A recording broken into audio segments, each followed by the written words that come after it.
Hello and welcome back to SkillWeb.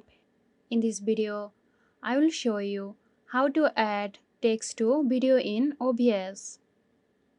So let's have a look now.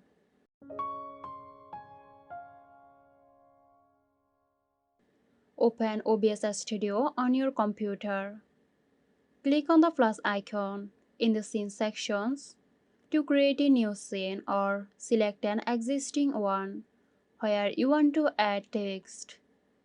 In the sources section, click on the plus icon. Select text, GDI or text FTL from the list of available sources. The name might vary slightly depending on your OBS version. Give a name to the text source, like text overlay.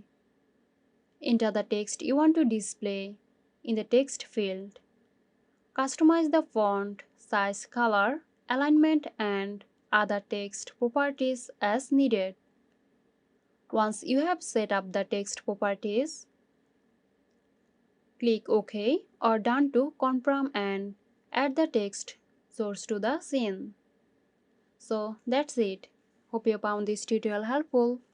Stay tuned for more helpful tutorials. This video is sponsored by Zerosoft. Zerosoft offers graphic design, UI UX design, digital marketing and web development. Elevate your brand with Zerosoft today. For more details, check the description box.